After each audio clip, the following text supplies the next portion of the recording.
बोया पेड़ बबूल का आम कहा से होय.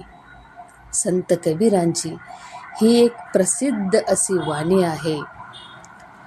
जर तुम्ही झाड लावलं असेल तर त्याला आंब्याची फळं कसं येणार. कर्माचा मार्मिक असा सिद्धांत सांगणारी कबीरांची वाणी आहे. बघा, संत कबीरदासजींची वाणी जी आहे ना, ती ऐकायलाच सुंदर नाहीये, तर ती मानवी जीवनाचा आणि कर्माचा खूप मोठा सिद्धांत आपल्याला अत्यंत सोप्या शब्दात सांगून जाते. संत कबीरांचे दोहे वाचत जा. बघा, बोया पेड़ बबूल का आम कहा से होय. याचा सरळ अर्थ असा आहे, तुम्ही जर बाबळीचे झाड लावले असेल तर तुम्हाला आंब्याची फळे कशी मिळतील ना. याच्यात कर्माचा गहन असा अर्थ लपलेला आहे. कबीरजी म्हणतात, आपले जीवन हे एका शेतासारखे आहे आणि आपले विचार व कर्म हे त्या बियाणांसारखे आहे. आपण जसे पेरणार तसेच उगवणार, हे कबीर आपल्याला ठामपणे सांगतात. जर आपण कोणाचे तरी वाईट केले असेल, तर मनात कटुता ठेवली असेल, तर भविष्यात आपल्याला सुख आणि शांती कधीच मिळू शकत नाही. अनेकदा लोक काय करतात, आयुष्यभर चुकीची कामे करतात, इतरांना त्रास देतात आणि शेवटी देवाकडे सुखाची प्रार्थना करतात. तर कबीरजी अशा लोकांवर कडाडून प्रहार करतात. ते सांगतात की तुमच्या दुःखाचे कारण देव नाहीये, तर तुम्ही स्वतः भूतकाळात पेरलेले तुमचे कर्म आहे. त्यामुळे देवाला दोष देऊ नका. बघा, एक सुंदर अशी कथा आहे.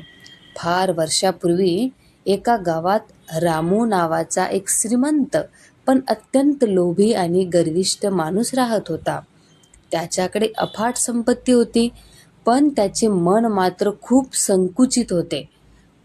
तो गावातल्या गरीब शेतकऱ्यांना व्याजाने पैसे द्यायचा आणि ते वेळेवर परत न केल्यास त्यांच्या जमिनी बळकावणे, त्यांना अपशब्द बोलावणे असं त्याचं काम असायचं.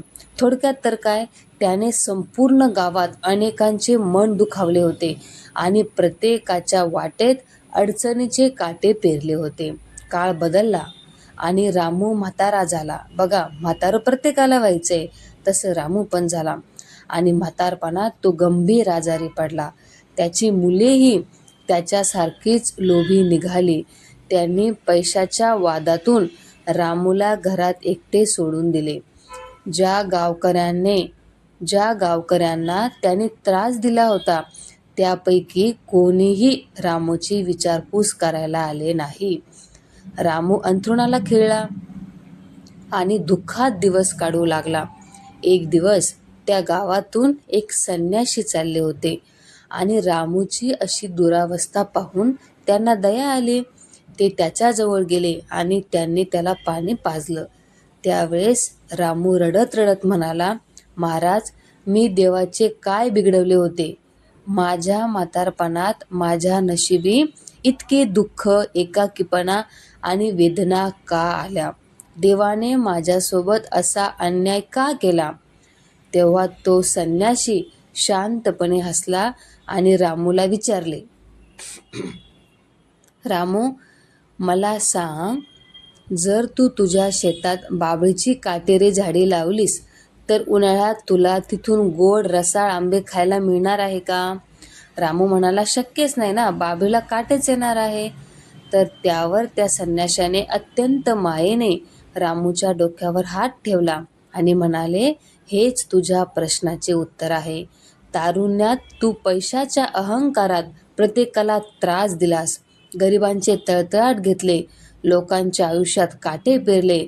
आज म्हातारपणात तुला जे दुःख आणि एकाकीपण मिळत आहे, ते त्या बाभळीच्या झाडाचे काटेच आहेत.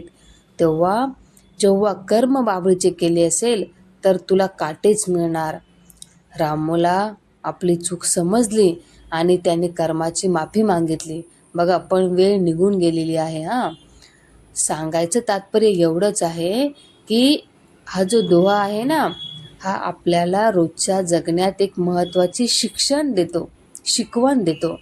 जर आपल्याला आपल्या आयुष्यात प्रेम, आदर, सुख, सन्मान, शांतता हवी असेल तर आपल्याला आजपासूनच आपल्या बोलण्यातून, कर्मातून इतरांना आनंद, मदत दिली पाहिजे.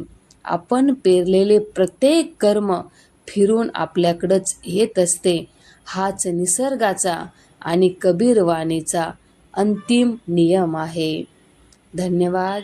व्हिडिओ आवडला असेल तर लाईक करा आणि कमेंट करा.